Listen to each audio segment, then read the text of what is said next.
Hello children, welcome to the online classes of English literature, and today in my class I am going to teach you the chapter 6 Night Mail, written by W.H. Auden.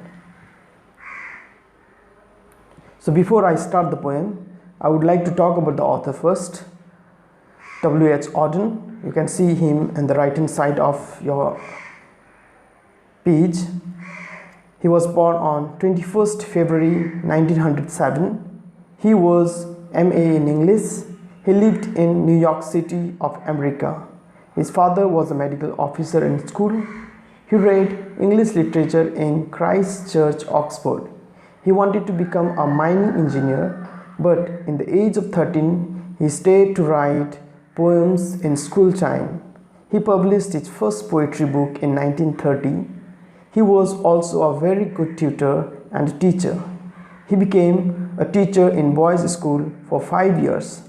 All students liked him and loved him. He was the best teacher. He also taught English in University of Michigan. He was the professor of poetry in Oxford University. 3 times in a year he went there.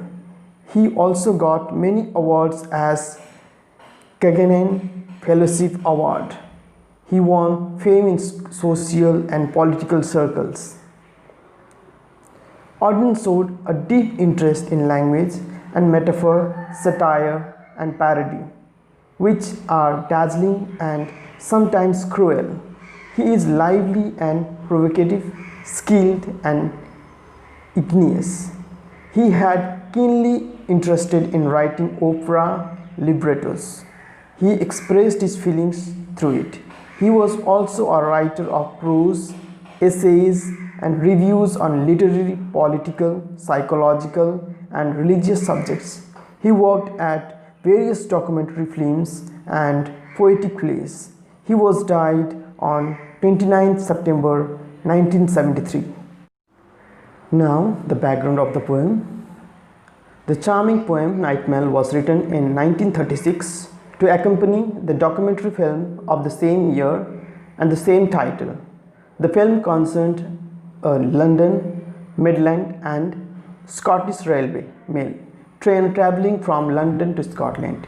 It was produced by GPO Film Unit, directed by Harry Watt and Basil Wright, and narrated by John Gerson and Stuart Legg. Auden's poem was read toward the end of the film, set to music by Benjamin Britten. Lines were chopped and changed to fit the film. The basic intent of the film, at least superficially, was to reveal how the mail was distributed by the train. So the poem goes like this: The Night Mail. This is the night mail crossing the border, bringing the check and the postal order. Letters for the rich, letters for the poor. The shop at the corner, the girl next. Now, the poem talks about, in this couplet of Night Mail, the speaker begins by describing the initial progress of the night mail train crossing the border into Scotland. It is heading up Beatock at a steady climb. The train is making good progress, doing what it does best. On board, there are checks and the postal orders, as well as more personal items. These include letters for the rich and letters for the poor. This line is only the first example of the repetition that Auden makes use of in Night Mail. Throughout the poem, Auden uses a very steady meter.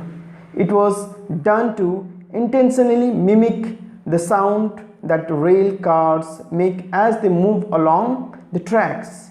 Auden wanted the poem to refer in content and sound back to the film for which it was written. The sound is further emphasized by the use of repetitions, as with the words like letters, which appears numerous times in the poem.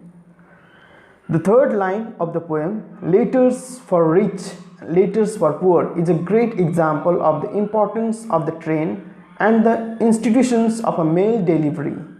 Everyone depends on the mail, no matter who you are. Pulling up Beatuk, a steady climb, the gradient against her, but she is on time. Past cotton grass and moorland boulder, shoveling white stream over her shoulder, snorting noisily as she passes, silent miles and wind-bent grasses. Now these lines, what the poet means, a reader should also immediately notice how Auden uses personifications to make the train seem more human and its efforts more relatable. Now, first of all, let me explain you what is personifications. When any non-living being are treated like a living being, then they are personified as a human. So that is why they are called personification. It is one of the figures of speech or poetic device in the poem. Here the gradient is against her, but she makes it up the hill. She remains on time as she travels through the different landscape of the area. Another great example of personification comes in the second line of the fourth stanza. Here the poet describes the train as a shoveling white steam over her shoulder. This is of course a depiction of the smoke that travels out and over the train. It is pushed behind her by the pressure of wind. In the next couplet of Nightmare, the poet depicts the train like an animal. She snorts noisily as she passes by the wind-bent grasses. The train is powerful and determined. Birds turn their heads as she approaches, stare from bushes at her blank-faced coaches. Sheep's dogs cannot turn her course, they slumber on with paws across. In the farm she passes, no one wakes, but a jug in the bedroom gently shakes. Now here in this stanza, there are also a couplets following the same pattern as the 5 that comes before them. The train has such a presence as it passes, the birds still turn their heads to look at her. She pulls behind her blank-faced coaches. Each part of the locomotive is important and therefore it is all personified to an extent. These stanzas take the reader through the landscape and speak briefly on different elements of it. The poet mentions the farms where people are sleeping and the sheep's dogs that attempt to run alongside the train and turns its course. These are wonderful examples of the pictures, the skillfully written imagery that create. The train power is juxtaposed against the fact that no one wakes up as it passes. This is due to its steady rhythm but also its consistency. It's like that all those living close enough to the tracks to hear it are well used to hearing it pass and ignoring it. The train is necessary and a natural part of the environment at this point. Dawn freshens, her climb is done. Dawn towards Glasgow she descends. Towards the stream, tugs yelping down a glade of cranes. Towards the field of apparatus, the furnaces set on the dark plain like gigantic chessmen. All Scotland waits for her. In dark glens beside pale green lochs, men long for news. This stanza, this is a 9th stanza and is the longest so far. It breaks from the pattern of couplets with a 9-line stanza. Time has passed when the stanza begins. It is drawn now and the train climb up the hill is complete. The D consonant sound is repeated in these 2 first lines of the stanza. It can be seen in dawn, done, down and descends. So this kind of repetition helps with the overall rhythm of the poem, especially in the transitions of moving downhill. The train is headed towards Glasgow, Scotland, in amongst a much less natural and peaceful environment than that which she travelled through in the couplet sections of the poem. There are fields of apparatus and furnaces set on the dark plain like gigantic chessmen. This is a great simile that alludes to planning, building and working. So like here is a word simile. The word means simile is another poetic device which helps to make the poem compare two things, alright, using the word like and as, so they are called simile. So in the same way here it is compared with the train is compared with the gigantic chessman. Despite the transition into an industrial world, everything is still quiet. It all appears to be waiting for her. At the end of this stanza, in the first time that the human element of the mail is really brought into the text. There are men waiting for the mail train that long for news. The news they are seeking is outlined in the 10th stanza.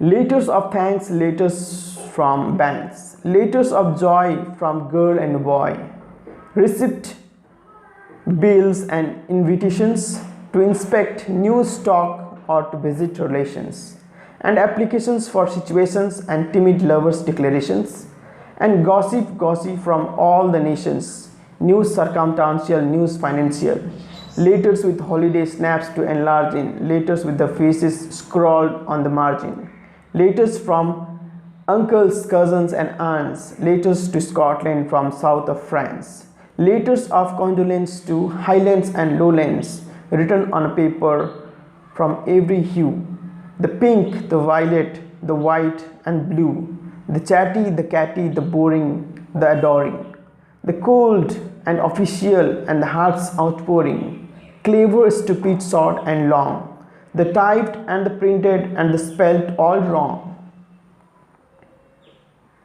Now this is a 10th stanza of Night Mail, where a reader will find several examples of anaphora. Anaphora is another figure of speech. It can be seen through the repetitions of the words like letters and the. Each of these words begins more than 2 lines, helping to establish a rhythm and a pattern. The pattern alludes again to the movement of the train, but also the necessary return of the train over and over again. The letters that people are seeking are those of thanks and those of banks. Those are joyful notes and a receipt and bills. They carry from applications for situations to timid lovers' declarations. There is gossip from all around and world and news from different sectors.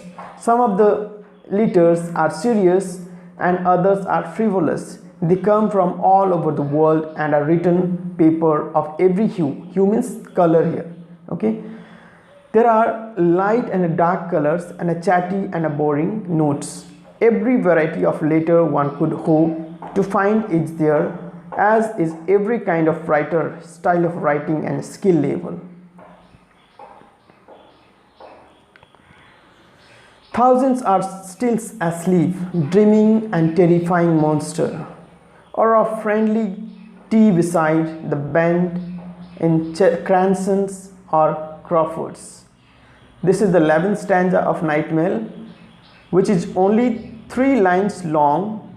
It speaks simply but significantly on the dreams of the waiting men and women. They are waiting for actually what? They are waiting for the letters. They are still asleep, waiting for those letters and dreaming of everything from tea to terrifying monsters.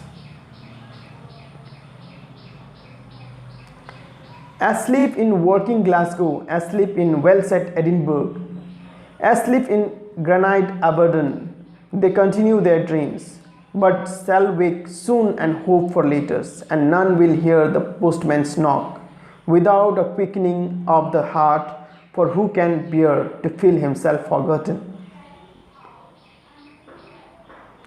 The Scottish cities that the train was travelling through the mentioned once more in final stanza of the poem.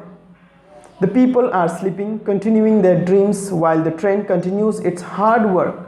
Soon this will change, though all those letters mentioned in the previous stanza will be recede. The last lines of the poem are moving. The poet taps into the human need to be connected, appreciated and loved. Everyone who hears the postman's knock on the door will feel their heart quicken with anticipations. No one, audience conclude, what to be forgotten.